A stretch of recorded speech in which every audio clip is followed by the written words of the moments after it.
Hello there, I'm Grandmaster Johan Helsten and I'm very pleased to welcome you to this video about the closed Sicilian structure.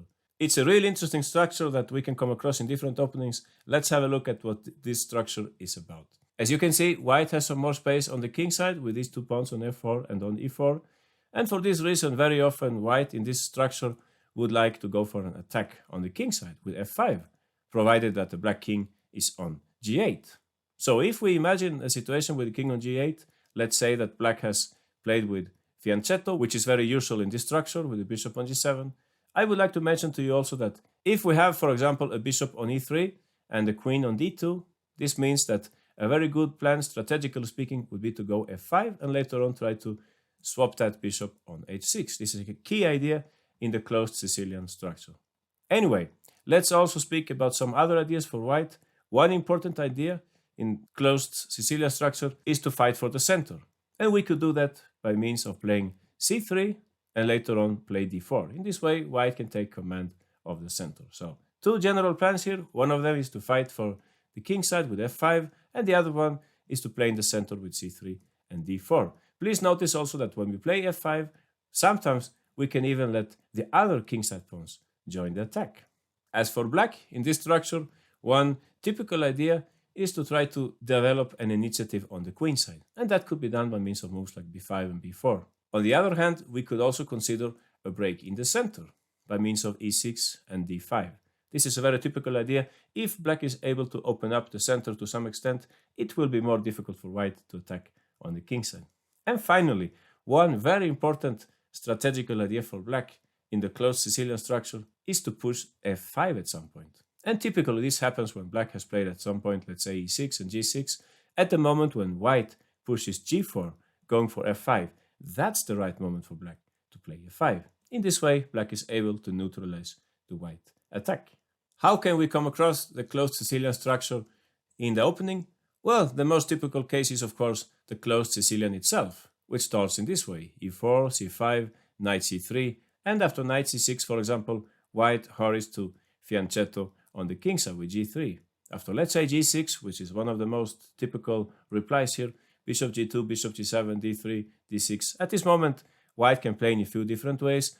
Some people play here bishop e3. In this way, we can get closer to the idea of queen d2 and perhaps at some moment bishop h6. While another very popular option for white here is to go f4 and later on knight f3. As you can see, in this way, the closed Sicilian structure arises on the board.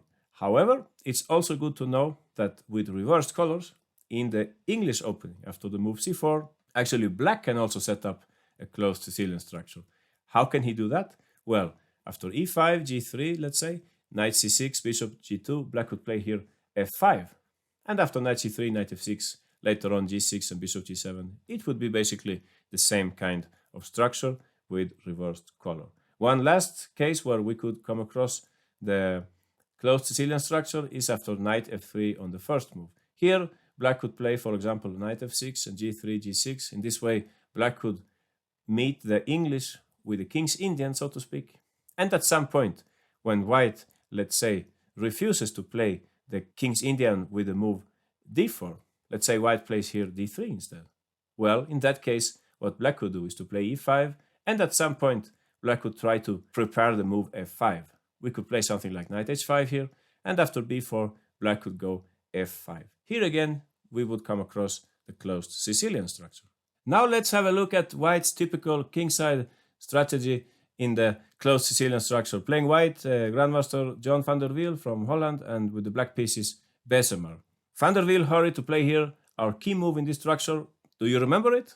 Of course, f5. White is very happy to play this move. As you can see, in this way, we get ready to attack. Bishop h6 is coming up now. And after queen c7, we could play bishop h6 straight away. It's not a bad move. Perhaps what black could play here, he could take on h6 and play the move knight d4. A key idea for black. The point is that if white takes on d4, as you can see, the pawn on c2 is targeted. If we take on d4, black will take back.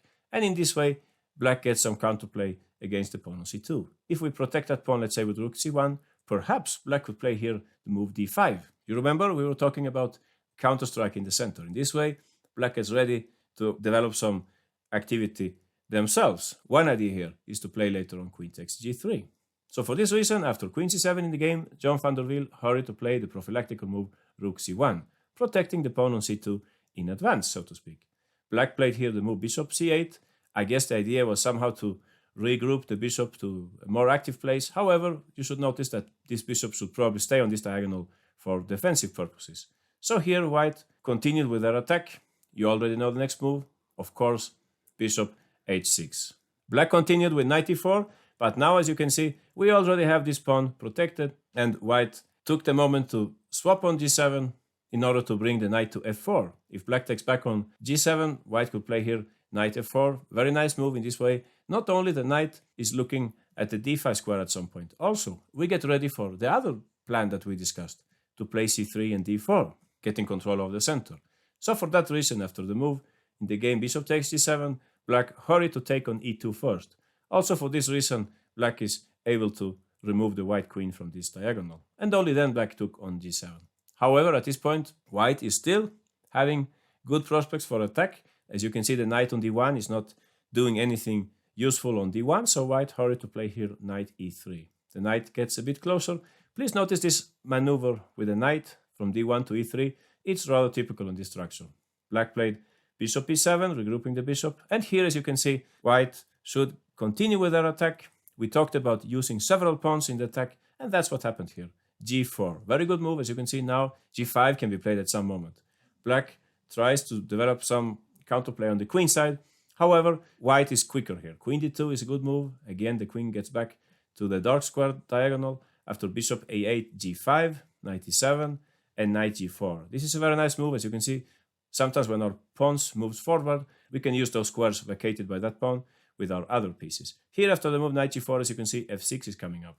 Black tried e6. This looks really scary. Perhaps the first thing that you would think about is to play f6 here. However, it's not exactly clear how we can continue here with our attack. In the game, white played the more flexible move rook c1. The last friend joins the party, so to speak. And here I guess black made a mistake.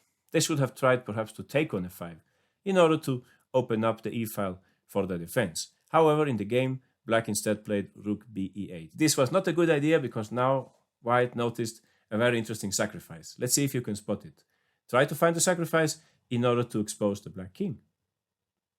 Exactly, knight f6. That's a nice move. As you can see, we're forking the knight and the rook, and if black takes on f6, after we take on f6, they cannot really take with the king. Then the king would become much too exposed after, let's say, pawn takes e6, and the king is in huge trouble. So after g takes f6, black would try king h8 instead, but still after queen h6 and perhaps rook f4, white would have a strong attack here. g5 is the only way to stay alive, but still white would have a strong attack. In the game, there was the move rook c8. White hurried to bring the queen to the attack, and after queen d8, white found a very nice attacking blow. They played here knight takes h7. So what's going on here? Well, it turns out that when black takes on h7, white would give check on h4 and later on play f6 next turn. For example, king g8, f6, and there is nothing that black can really do about the mate on g7. Summing up, a very nice attacking game from John van der Wiel. As you can see, it was very important for white to go for f5. Key move f5 in this game, and later on bring the bishop to h6 in order to swap that defending bishop on g7, and later on bring the rest of the pieces to the attack. Next, let's have a look at the same kind of attacking play with reversed colors. In this game, playing white is Irina Kras, and with black, Deimante Daiulite, two of the best female players in the world. As you can see, black has already managed to play f5. That's good news for black. Now they would like very much to develop their attack. And how to do it? Well, if you consider the move knight e4 here, please notice that this is an attacking piece. White would be very happy to swap that knight, and then it would be difficult for black to continue with their attack. On the other hand, if we rush with the f pawn, let's say we play f4 here, trying to go f3, perhaps what white could play here is f3 with a kind of light square blockade. So in the game, Daiulite found a much stronger move. Do you think you can find it? Hint, it's a very useful knight maneuver in this structure. Exactly, black played here knight d8. As you can see, the knight is coming to e6, and at the same time, we're preparing to go c6, kicking away the white knight from the center. White played here, at this moment, queen d2, and after c6, the white knight was in some slight trouble. If it goes to e3, of course, black wouldn't hesitate to play f4, getting that f4 move in with tempo. So in the game, white played knight c3. And here, there was nothing wrong with playing knight e6, but even stronger was f4. As you can see, f3 is coming up now. This looks like bad news for white. So for this reason, in the game, white tried to block everything with f3, but here, black found a very nice sacrifice. F takes g3, and after h takes g3, what do you think black would play here? Hint, the second move is the difficult one in this little combination. Very surprising move, black played rook takes f3. After king takes f3, it looks like if this doesn't really work, if we give check on f8, well, the white king will just go back, wouldn't it? But exactly for that reason, you can quickly spot black's best move here. Of course, we shouldn't let the king go back. So how can we prevent it? By means of queen h3. Very nice trick. Now the white king is in huge trouble. Actually, there is no way for the white king to hide here. In the game, they played king e2, and here black simply brought all the pieces to the attack. First the bishop, attacking the queen on d2, and then after queen c2, as you can see, these two pieces are exposed to an attack by the knight. So knight x6 is very natural. After king d1, knight e4, queen f2, we only have to bring our last piece to the attack, rook f8, in order to exhaust white's defenses. After queen g1, it's time for the last move in the game. Black played here rook f3. Very nice move, as you can see. Rook takes d3 is coming up. There is nothing white can do against it. The king cannot run away because our bishop is installed on this nice diagonal. So, fantastic attack by Daulite in this game. Please notice the first move here, very important knight move, knight d8, in order to bring the knight a bit closer to the attack and prepare c6.